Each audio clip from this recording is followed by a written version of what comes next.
I had a few animals with pink eye that when I treated it, it didn't get better. I got 3 of them and they're sitting in the front yard right now. And I took them to the vet this morning to get them a shot of antibiotics from the vet. The vet puts it in their eye. And so I took care of that this morning, and hopefully the pink eye gets better. And I gotta take them again in next week. But right now, this week on Monday, I was anticipating that I was gonna take cattle to the market. But what I'm actually gonna do is take them to the market on the 28th, because on the 21st, I need to go to the doctor myself. And so I'm gonna take these animals to the market on the 28th, but it don't really matter to me. I was talking about this earlier, but earlier in the week, but I was talking about this that if I needed to, I could actually take about 10 animals to the market a week.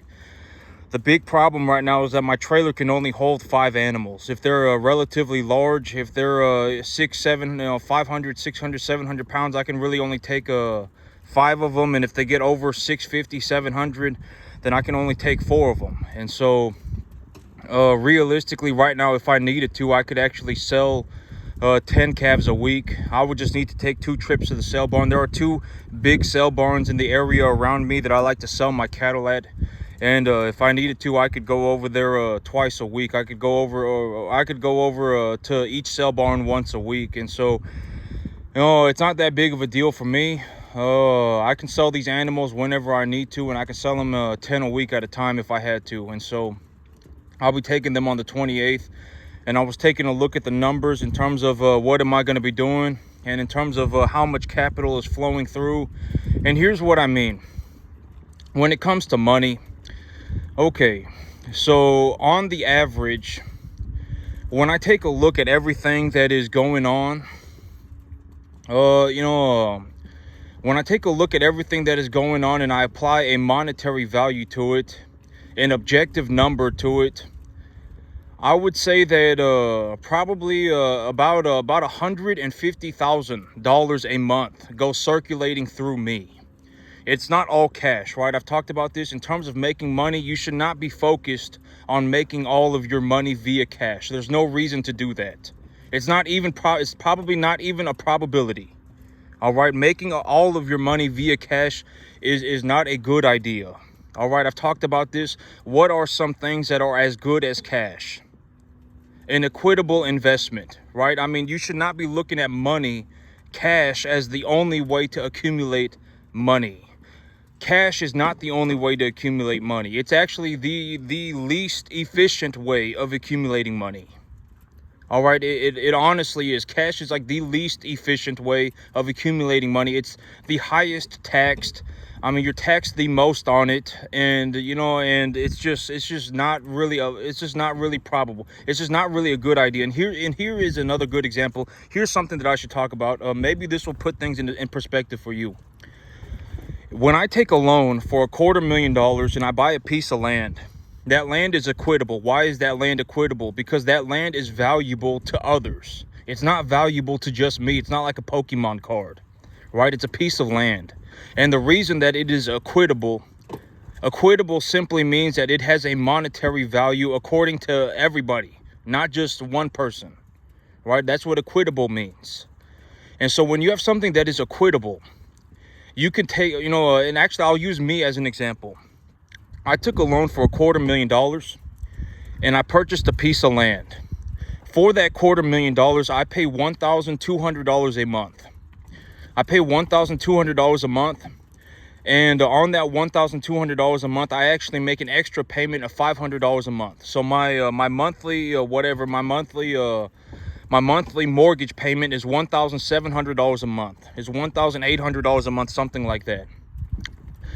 And so over the last about 3 years, me just making my mortgage payment, me just making that $1,700, $1,800 a month for the last 3 years has accumulated me about 70 grand. And if I need to access that money, what can I do? I can go and ask a banker to open a line of credit against it, right? I talk about this all the time, and that's actually one thing that I'm going to be doing right now. right? And and it's like, I can go to the bank and say, hey, here's my mortgage paperwork. I don't have to show him my mortgage paperwork. If he wants to see it, I can show it to him. But me, I know that I purchased my property at appraisal value, right? I purchased my property at appraisal value. And I got and I've already said, if you want to take a look at how much your mortgage is going to cost, let's say, and I've already talked about this, but you should talk to multiple bankers. Different bankers have different lending standards. I've even met one banker who was willing to lend me 80% of my income. And so if I made $5,000 a month, he would be willing to lend me money up to $4,000 a month. And $4,000 a month is like 800 grand. All right. And so it's like 600 grand. So they were legitimately willing to leverage like 10 times the money. I've met bankers that were legitimately, that's what they told me. If I had my hand on a Bible, I would put my hand on a Bible. They were willing to leverage. They were willing to lend 80% of my. Am I saying, and I'm not saying that you should leverage yourself to the eyeballs. I would actually not leverage yourself to the eyeballs. Okay, if that is your plan, to leverage yourself to the eyeballs and then go on a mystical, magical journey, I would not do that. Okay, I would not do that. That is not a good idea. It's not going to work, right? I've already said that the big idea of mystical, magical journeys and Disneyland adventures is that they never work out. They never work, all right? Me, I'm net positive about $7,000, $8,000 a month cash. Even after I pay for everything, I still have about $80,000, $100,000 a year cash left over. I'm not even close to being leveraged to the eyeballs. You should consider that. I'm not even close to being leveraged to the eyeballs. And let's say that you want to go and you want to take a loan, right? And you're like, oh, okay, and you've actually considered this, and it's like, you've actually thought about it, and you're like, you know what? For me to legitimately make whatever, right, $100,000 a year, I would be at risk for $1,000 a month, right? I mean, realistically, like me, okay, because here's the thing: 100 grand is not a lot of money. 100 grand is not a lot of money. Okay, it's not a lot. If I had $100 a month, I could turn $100 a month into 100 grand in 2 years. In 3 years, if I was slow. All right, 100 grand is not a lot of money. It's a very small amount of money. And another way to think about this is, if you were given 100 grand tomorrow, there's nothing that, it's not going to change your life. It's not going to do anything. Right? What are you going to do? Retire now that you have 100 grand? No, you're not, right? I mean, 100 grand is not a lot of money. Okay, it's not a lot of money. And so, it's like, let's say you've actually considered, it's like, you've actually sat there and you've thought about it, and you're like, you know what, for me to make $100,000, I will need to risk $1,000 a month, right? Let's say and I've always used, a rental property as the example, right? Let's say you found something and it's like, you know what, this property, I pay $5,000, the bank wants $4,000 a month, and the property makes $5,000. And if I take the loan and everything goes okay, then I make $1,000 of excess cash flow a month, and I also produce equity in the property, right? And and it's like, to realistically, if you wanted to make about 100 grand a year, you would be at risk for about $1,000 a month. And I've talked about this, but in terms of like consider it like this. Me, I've already said that in terms of the information that I have personally collected, like how much fertilizer does it take to actually grow a good stand of grass, and from the internet, I've gone and found credible sources, and it's like, how much fertilizer can I put on my yard, or how much fertilizer can I put on my field? How much fertilizer can I put on my field without damaging the environment, right? And I've already given the numbers. What's the number? Pause the video and answer the question. How much nitrogen can I put on a field per acre, essentially over the next 9 months? Oh, actually, and this is also something I want to talk about. I'm about to be planting grass, and so I wanted to talk about that too. So how much nitrogen can I put on a field over the course of 9 months? Granted that the average weather is between whatever, right, 45 and 75. Right, how much nitrogen can I put on my field per acre over the next 9 months? About 250 pounds, right? It's about 30 pounds a month, about 25, 30 pounds a month. If you put 25, 30 pounds a month of nitrogen on your field, the environment is not going to be damaged, right? Why is the environment not going to be damaged? Because the plants accumulate the minerals. All right, and I've talked about this thousands of times now, right? I mean, it must have been at least hundreds of times, right? Why does it, if you put fertilizer on your field, why does it not damage your field? Because the plants filter the minerals out of the soil via their roots. They actually physically accumulate the particles, the molecules, and metabolize them. And when the plants metabolize the minerals, that is what creates their physical structure, right? And it's like, how do plants grow, right? What's the answer? The answer is the same. The answer's always been the same. How do plants grow? Plants grow by accumulating carbon dioxide gas from the atmosphere.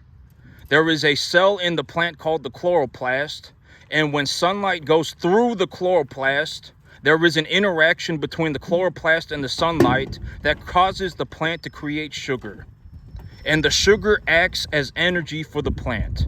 And so when you have all of these minerals being accumulated by the plant via the roots, and there is energy introduced into the whole situation that is the plant, there is a massive chemical reaction in the plant, and that causes the plant to grow. So by default, if you put fertilizer on a field, you are not damaging your field. Granted that you are doing the right thing. Granted that you actually understand how these different fundamentals work. You are not damaging the field, right? If you are putting a negatively charged fertilizer on your field, if you put a negatively charged fertilizer on your field, the soil is negatively charged, right? The soil is negatively charged.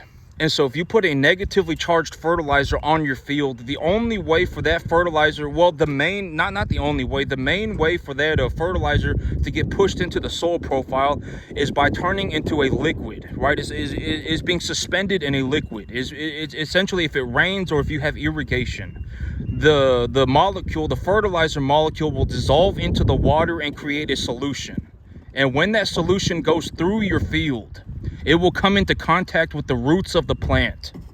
And when the roots of the plant come into contact with this solution, they will actually filter the minerals out of the soil. So you are not damaging your environment. When you fertilize your plants, you're actually improving the quality of your environment. Most environments cannot grow grass on their own. All right, so you are actually improving the quality of your land by fertilizing it. Granted that you utilize the fertilizer properly. You have to utilize the fertilizer properly. All right, if you apply a positively charged fertilizer to your field and you don't do anything to push that fertilizer into the field, that fertilizer is not going to do anything. It's not going to do anything. It's going to chemically bind itself to the soil. So, you have to utilize the fertilizer properly. And I'm giving the best information that I can. And in terms of growing the grass, what are the conditions? And I've already said, and actually, I'll go ahead and give this answer again. The grass that I grow in the wintertime is called Forage Max. FORAGE space MAXX. And it is a winter wheat. It is a forage wheat. It is a winter wheat, but it is a forage wheat. That is the grass that I grow in the wintertime. And to grow this grass, what are the environmental conditions that I'm looking for? Right, answer the question. Right, it's going to be between 45 degrees about 45 degrees in the evening and about 75 to 80 degrees in the afternoon. And also, I will need about 3 or 4 inches of rain a month. If I do not have 3 or 4 inches of rain a month, if it is over 80 degrees in the afternoon, and if it is over 85 degrees in the afternoon, then I will not plant the grass. All right, so these answers, they have not changed at all. So when I'm looking to plant grass, what I'm looking for is about 45 degrees in the evening and about 80 degrees in the afternoon. If it's over 85, I will definitely not plant the grass. And also, I need about 3 or 4 inches of rain a month. All right, and these are the numbers that I utilize. And the fertilizer that I apply to my field, well, I'm not going to talk about the fertilizer that I apply to my field because, the fertilizer that I apply, I'm going to put about 50 pounds of phosphorus and potassium on my field and then plow it into the field. but that's not really a good in terms of information, in terms of, it's like, because every soil is different, right? I talk about this, but every soil is different. If you want to see what the pH of your soil is, how do you do that? If you want to figure out what kind of soil texture do you have, how do you figure that out? You go on Soil Web, you go on Google and look up Soil Web, and then you can look up your GPS location, you can look up your address, and it will legitimately give you a satellite image of the earth, and it will pinpoint your property, and then you can actually take a look at what soil consistency, what kind of soil do you have, what is the pH of your soil, what is the soil crop classification, etc., etc. It'll give you everything for free. You don't even have to pay anything. It's free information. And so if you have a soil pH that is over 7, why, what are the molecules that are the most responsible for increasing the pH of your soil? Calcium, magnesium, potassium, and salt. And if you're not near an ocean, if you're not anywhere near an ocean, you don't even have to worry about salt. If you don't have like a massive chemical damage to your field, you don't really even have to worry about salt. All right, so what you're really looking at is calcium, magnesium, and potassium most of the time. And so if your soil pH is over 7, chances are you either have a lot of calcium, magnesium, and or potassium. My field in specific, even, in terms of a broader, reality, in terms of giving good information, it's like, when you think about it, and in terms of the information that I've collected and me just sincerely giving you the best information that I can, when you're growing a grass crop, right? And I've given this answer before in the past repeatedly as well. When you're growing a crop of grass, what is the average in terms of because when I talk about fertilizer, I talk about fertilizer like it's food. Like if you're a human being and you eat a piece of steak, you're not just digesting protein. You're not just digesting fat. You're not just digesting minerals, vitamins. You are digesting everything at the same time, right? And it's the same thing as fertilizer for plants. If you have a plant that is growing, it is digesting the entire environment all the time. It is digesting the environment in unison all the time. So it is not just digesting, it is not just metabolizing nitrate. It is not just metabolizing phosphate. It is not just metabolizing potassium. It's not just metabolizing calcium. It's not just metabolizing magnesium. It's metabolizing everything at the same time. And in terms of a fertilizer, in terms of the overall ratio for what does that ratio look like, in terms of an NPK, nitrogen, phosphorus, potassium, what is the average in terms of just a generality for most grasses? What is the overall metabolic, like what are the minerals, what are the mineral ratios that get metabolized by the plant if you're growing a grass? Normally it's about a 5-1-3. 5 parts nitrogen, 1 part phosphorus, and 3 parts potassium. Anytime your plant metabolizes, if you are growing a grass and you're growing a grass, if your plant metabolizes 5 parts of nitrogen, it will also metabolize 1 part of phosphorus and 3 parts of potassium, okay, on the average.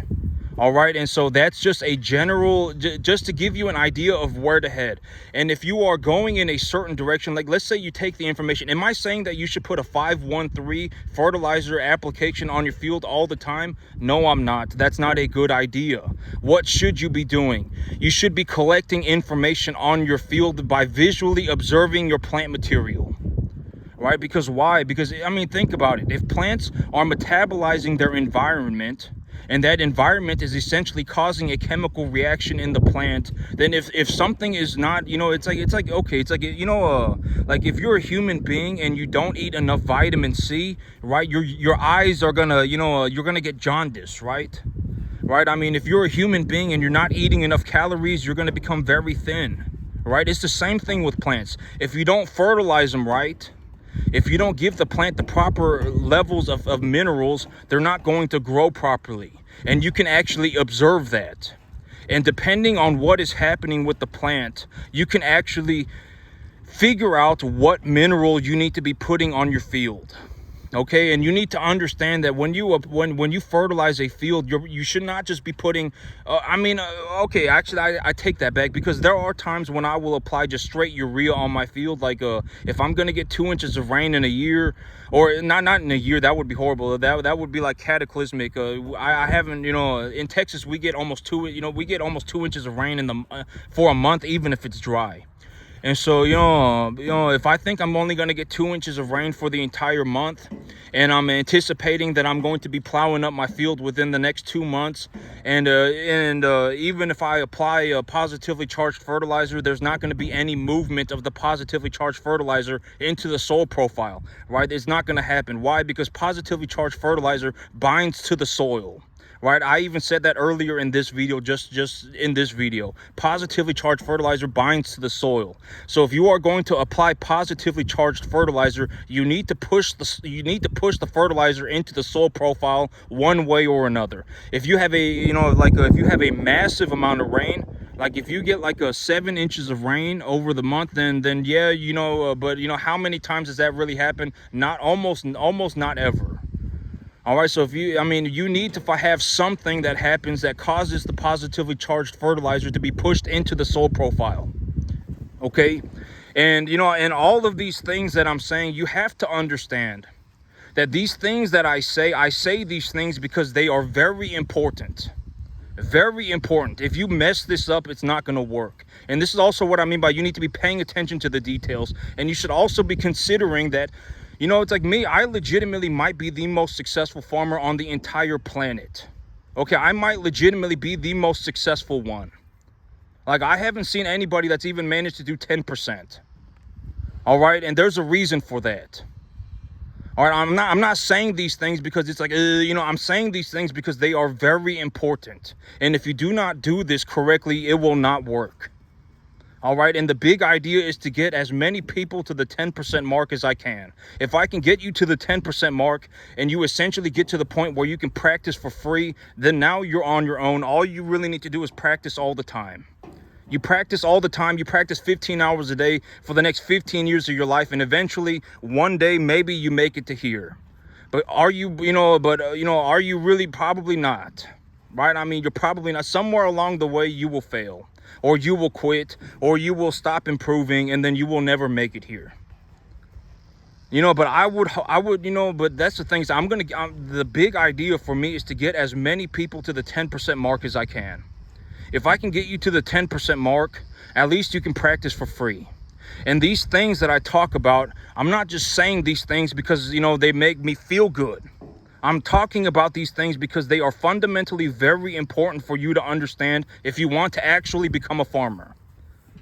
All right, farming is going to be the hardest thing that you have ever done in your entire life. If you are misinformed, if you have the wrong information, it's going to make it almost impossible, practically a 0% chance of you making it.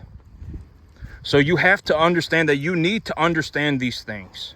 If you do not understand these things, chances are you're not going to make it as a farmer, not even close. Not even close. You won't even get to the 1% mark. All right, and so this is all very important stuff. If if you're having troubles remembering these things, if you are having difficulty remembering these things, the cool thing about this is that I am recording a video. You can go back and watch it again and just write down the information. What is the generic formula ratio that a grass plant metabolizes? A 5:1:3 NPK. If you walk across your field and you have whatever, right, and you take a look at your plants, what kind of plants should you be looking at to acquire information about your soil mineral profile? Broadleaf plants. Look at broadleaf plants. If you go across the field and you have a sunflower plant and you have a random piece of grass, it's going to be much easier for you to diagnose that sunflower plant than it will be for you to diagnose that piece of grass on the ground. The sunflower plant is going to be like 1,000 times bigger. Okay, but and it's also, you should also consider that when you have a broadleaf plant, the generic formula for a broadleaf plant in terms of most broadleaves is that they utilize more potassium. They utilize about a 5:1:7. right? They utilize about a 5.17. Grasses utilize about a 5.13. And so if you take a look at your field and you're like, I don't think, I have a potassium deficiency. And then you take a look, on your grass, and then, you take a look at your sunflower plant, and you think your sunflower plant has a potassium deficiency. That probably, I mean, that's kind of okay. But I mean, it might be a notice to you that maybe you should consider the possibility of a potassium deficiency occurring like within the next 100 pounds of nitrogen application, right? I mean, you need to consider that. Why would you do that? Because if you do that, just remember that your plants are going to metabolize minerals in ratios. All right, if they are metabolizing potassium, they are also metabolizing nitrogen, and they are also metabolizing phosphorus. They're not just metabolizing potassium. And so, there are various things that you can do, and this is what I actually do. Okay, like I'm not saying like I do all this stuff and then I just randomly I just pulled this out my butt this morning. Right? That's not how it works. This is how I actually do things. And I was talking about this yesterday, but me, it's like if I sat here and okay, like when I get on YouTube and I take a look around, I see all sorts of BS, right?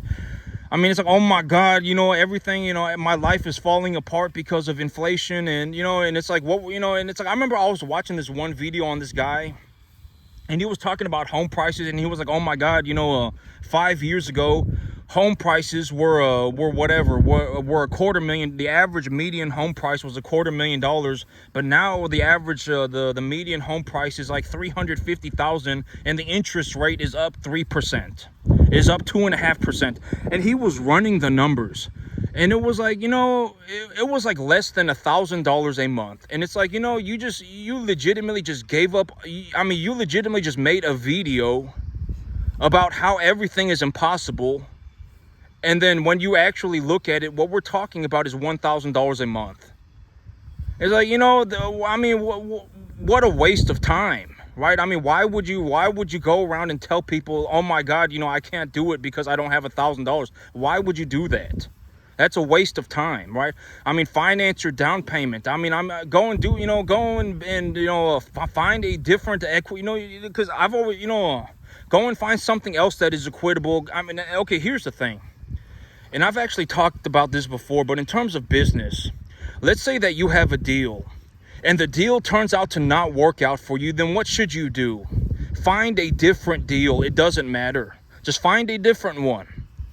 Right? Why would you sit there and go, oh my God, and you're just staring at this deal and you've already ran the numbers and it's not going to work, and the banker is essentially telling you that it's not going to work, and why would you sit there and stare at that deal? Just go and find another one.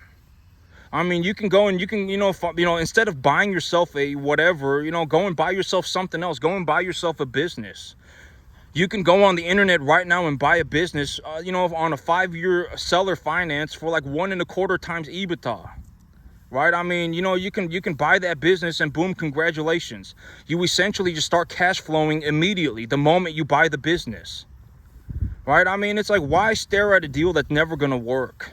Just go and find a different deal. It's not that big of a problem, right? I mean, just go and get a different deal, right? I mean, and it's like, oh my God, and it's like, but this whole $1,000, there's a reason why I say this. Don't give up on your dream because of $1,000, right? You're going to hear me say this all the time. I've actually met people with like 100-acre fields that are running like 10 mama cows on their 100 acres, and they're talking about they don't have enough money to fertilize their field. And it's like, are you legitimately dumb? Right? Like if you bought 1 ton of urea, it would cost you like $500. And even if we're not talking about urea, I'm just using urea as the baseline, right? And like, let's say that, okay, here are my actual numbers. I'm going to give you my actual numbers. And here is why when I hear these things, I'm like, it's like, are you legitimate? Like, is something like, have you actually thought about it? And here is why. For me to grow grass for one animal, it costs about $20 a month. And if I put in $20 a month per animal, that animal will put on like 75 pounds a month. I legitimately make like a 10-fold return on my money. Like a 8-fold return on my money. I put $20 into it and I got like $150 back. You know, it's like I don't know how you ended up in a situation where it's like you just completely abandoned all hope, and now and now you're sitting here with your mystical magical adventure talking about you don't have $20. Like, I don't know how that happened, but that's not good. You don't and you don't want to. Okay, but here's the thing. I can almost guarantee that this individual who was talking about I don't have enough money to fertilize my field is also surrounded by people and selectively chooses to listen to people and be a part of people who also think and act like him. I guarantee it. I guarantee it. If I followed him around, I would also find other people in his life that tell him that they can't afford fertilizer and that fertilizer is of no use, and they'll say all sorts of things. Fertilizer damages your environment. I can almost guarantee it. And this is also what I mean by you don't want to spread misinformation. You don't want to spread misinformation. If you misinform somebody, you doom their entire existence. I'm telling you, they will die that way. They will never recover. You cannot unlearn that. I can almost guarantee it. And so I'm giving you my numbers. I actually do this, and here are my numbers. For me to grow grass for one animal, to put about 75 pounds a month on them until they're about 800 pounds, 900 pounds, granted that the weather is somewhat okay. I get about 3 or 4 inches of rain a month, and it stays between about 45 and 75 degrees. 45 in the evening and 75 degrees in the afternoon. It costs me about $20 a month per animal, $15 to $20 a month per animal, and it will put on about 75 pounds per animal. I make about an 8-fold return on my money on every single one of these. Any time that I buy fertilizer, I make about an 8 times return on it. So I'll put $500 on it, and then I'll put $500 into it, and I'll make $4,000 back. I'll make $5,000 back. I'll put $500 into it, and I'll make $5,000 back. I'll put $500 into it, and I'll make $4,000 back. Those are my actual numbers. Maybe it's like I put 500, okay, because here's the thing. It's like in terms of the long-term average, I would say that in reality, my monthly expenses to run this business, if I'm going to run about 40 calves, is about $700 a month. It's about $750 a month. If I want to run about 40 calves and I want to put on about 75 pounds per calf, and the weather stays average, and et cetera, on the average, for me to run a business running 40 calves, it costs me about $750 to $1,000 a month. That's how much money it takes. I'm just giving you my numbers. Those are my actual numbers, right? And if you go and you talk to somebody about their cattle business, make sure you actually take a look at how much money they're making. Make sure you actually consider the money, right? I mean, if you have somebody who is like, they're barely scraping it, that's not good, okay? If you got somebody who at the end of the day is losing money, that's not good, okay? I'm giving you my actual numbers, and I'm telling you, and if you want to take a look at the numbers yourself, you can, right? I mean, you can double check my numbers. I'm net positive like $7,000 a month. Cash, even after I pay for everything. I'm net positive. If I gave myself a conservative estimate, it would be $5,000 a month. All right, so net positive after I pay for everything. I'm still net positive. If I give myself a conservative estimate after I pay for everything, I still have about $60,000-$80,000 cash a year left over, even after I pay for everything, my bills, my expenses, my business, everything. And when it comes to the cattle, in terms of how much money do I use in terms of fertilizer and what are my results, I put in about $500 a month for fertilizer, and in terms of overall expense, maybe my overall expense is about $750, $1,000 a month, and that's what it costs me to raise 40 cattle, and to put on about 75 pounds a month per animal.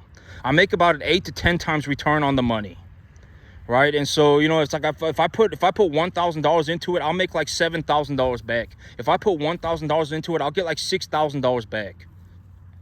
And so and I've always said that in terms of a business, the only time you should ever even consider starting a business is when you can make a drastic amount of money. I put $1,000 into it and I got $7,000 back. Right? I put $1,000 into it and I got $15,000 back. Then sure, you can start a business. You should start a business. But until then, you should not be starting a business. I'm just going to tell you, I'm just going to give you my opinion. And if you want to go and start your own business, then have fun. All right. I mean, chances, and I'm just saying this, you are probably better off buying a business. You're probably better off just buying one, because if you buy one, then you already know what you're getting yourself into, right? I mean, the business is already rolling. It's already got how much money it's being made. You know, you can double check all the numbers. You can 5,000 check all of the numbers. You can check everything. You can check all of the accounts, make sure everything lines up. You know, if they say that they're making $12,000 a month, then you should be able to open up their bank account and check that they're making $12,000 a month, right? Boom, congratulations, right? Like me, when I bring home a check, I take a picture of it. There's a number on the check: $7,000, $6,500, $7,000, right? That's the actual number that's going into the bank account. You should be able to check that, right? And if you buy a business and they're saying that they make $12,000 a month, all you have to do is open up their bank statement. You open up their bank statement, you take a look at it. Oh, this person really is making $12,000 a month. Oh, this person really is making $10,000 a month. You take that deal to the bank, or you can even sell or finance it. You know, the owner wants to sell this business at 1.25 times EBITDA. What kind of a loan would you give me for this? And or you ask the owner, what kind of a loan would you seller finance this to me? You know, then what are your terms for the seller finance, right? Oh, and he was gonna say, oh, something like a 1.25 times EBITDA, whatever, 5-year loan on a 9% interest. And then you just go on a calculator, you know, like it's the exact same as a mortgage calculator, but you just type in loan calculator or something else, and then you just type in the numbers and you see, and then you get to see what the numbers are, right? I mean, if they say that they're gonna, give you the loan at 9% interest on a 5-year term, and they're gonna sell it at 1.25 times EBITDA, then boom, you just type in those numbers into a calculator, and it will say this is how much you're paying per month. And that is the finite number, right? And it's not like, oh my, and it's like if you take a look at the number and you think that it's going to cost you $3,000 a month, but it costs you $5,000, then you drastically messed up somewhere. You should probably check your work over and over and over again until or have somebody else look at it and take a look at it. Right? I mean, because you should be able to anticipate how much money is going to be involved. If you're going to get into business, one of the most important things that you have to learn how to do is consider the money that is involved. If you cannot look at something and determine how much money is involved, you're gonna throw yourself off a cliff. You will eventually blow yourself up. You will, I guarantee it. You have to be able to consider the money. You should be able to look at something and be like, this is how much money is involved. The banker is asking for a 20-year, the banker is offering me a 20-year loan on 7% interest, right? Well, then how do you figure that out? You just go on Google, type in, let's say you're buying a piece of land and you talk to a banker, you call 5 different bankers, and the banker that offered you the best deal was a 20-year term at 6% interest, right? And, that's the best deal you found. And so you're like, okay, I'm going to go and take a loan from this banker. Then you go on Google, you type in mortgage calculator, and then you just punch in your numbers. 6% interest, 6% interest, 20-year loan, $300,000. What is the number? It's like $2,100 a month. And if you really want to see, and I've talked about amortization, right? And if you want to consider amortization, the accumulation of equity in your property, how much equity are you going to be retaining in your property over the next, 5 years, the first 5 years, the second 5 years, et cetera, then you just type amortization calculator on Google. And then you can just type in your numbers and it will print you like a curved graph. And boom, there you go. That's how much equity you are generating in your property every month for the first 5 years, the second 5 years, the third 5 years, the fourth 5 years, and then your loan is done. Right? So that's how much equity you are generating in your property. And it's like if you're generating, let's say you pay the bank $2,000 a month, and $1,000 of that is equity.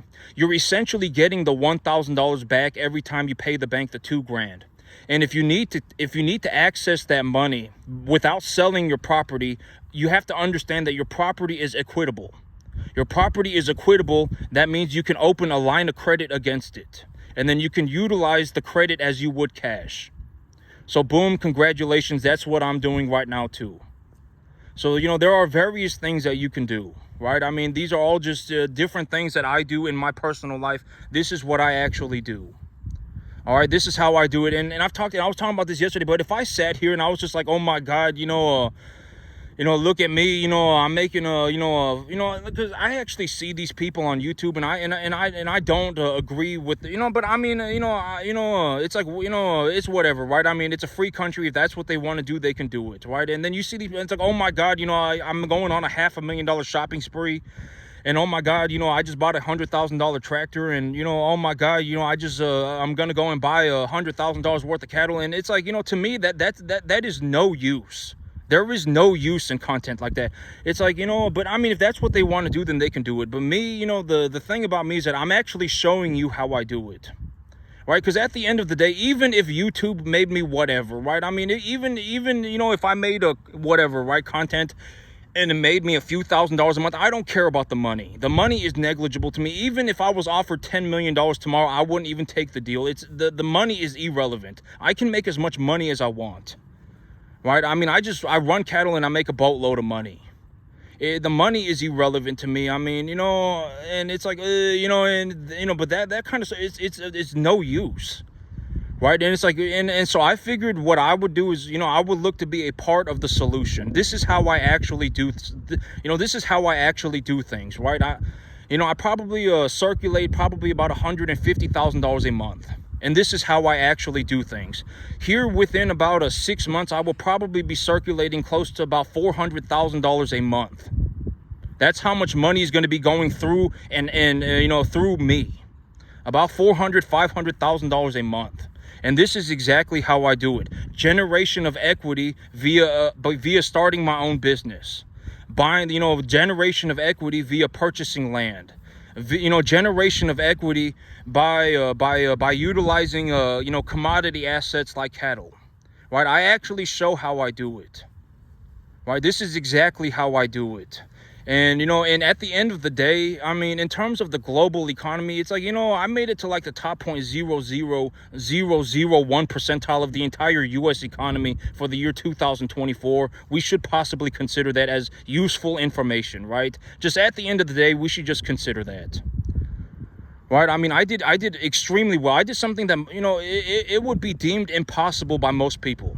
And this is also what I mean by you should not ask people who do not know what they're doing.